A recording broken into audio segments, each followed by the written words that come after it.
These are the faces behind the statistics.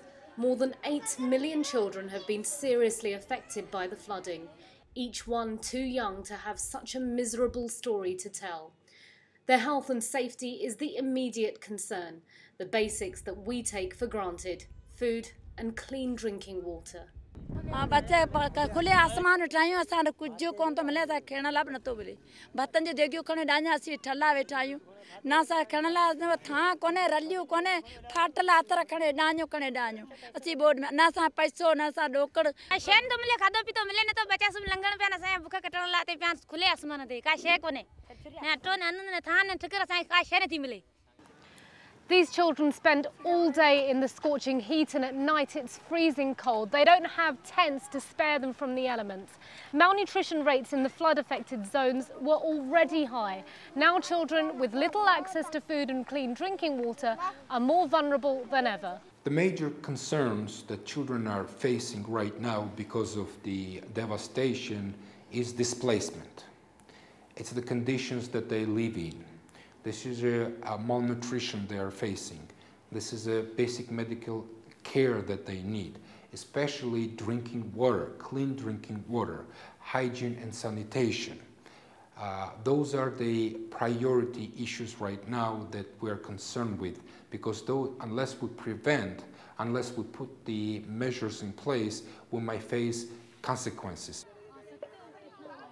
They wash in the water where their livestock has drowned, where rain and flood water has mixed with sewage. This baby's bath was black and murky before he got into it. In a bizarre twist, the dirty water is their only option to stay clean. Already weak, children are at risk of waterborne diseases now. The UN estimates 20% of children are suffering from diarrhea-related diseases, and outbreaks of cholera are breaking out up and down the country. In fact, UNICEF says 3.5 million children are at risk of contracting waterborne diseases. The Pakistani media has reported deaths of children either because of diseases or because they didn't have access to food for days on end. But with devastation spanning across 1/5 of the country, there are no firm statistics to say how many children may have died.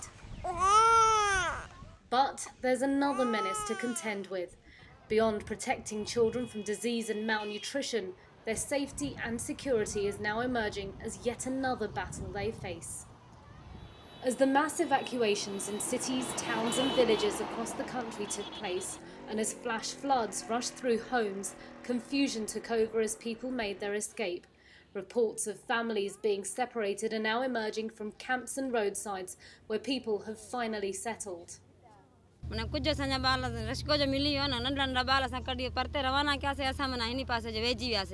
पानी जो घणो अचे न मने हेडे दगु थे पे न हेडे दगु थे पे मन असा रही जी से बाल असा उते रही जी वया बी गाड़ी जो आई असा खणी हेडे पुजाए बाल असा उते रही जी अन तन्या तोनी बाल ज़ार न थ्यान न. But missing children are simply not the top priority right now. Bella's sister has left to try and trace them, but they know it's a near impossible task. बच्चा परे न त पो छा टाइम गुजरदो जरी उहे घर सब इकट्ठे थिन त पो मानी जिंदगी ठही वेंदी न हेडे भी साह टंगे ओने भी साह टंगे.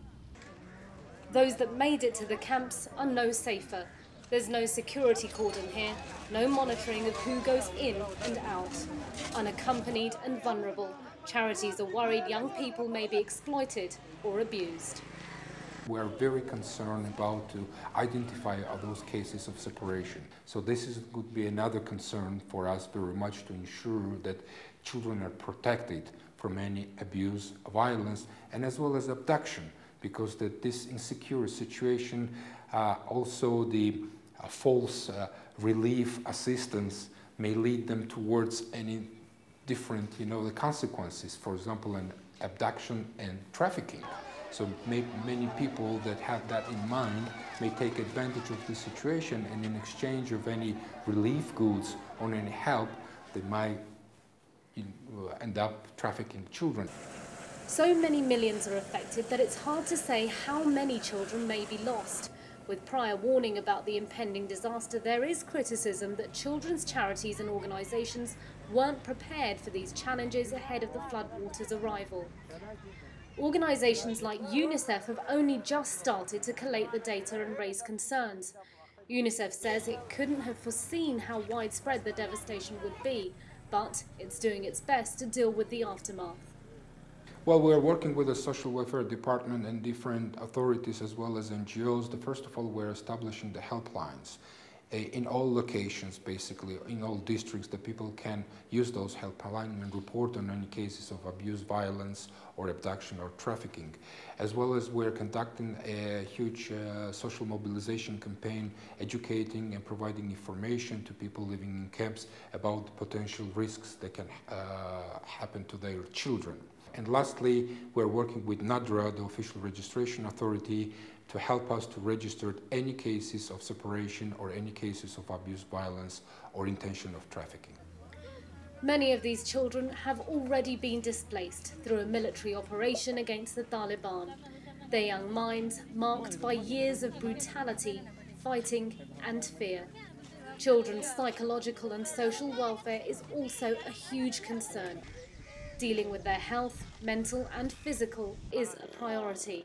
Relocating and reuniting families is now an active part of the aid activities. But the work has only just begun. The floodwater, an unwelcome guest in their homes and lives, has impacted the future of an entire generation.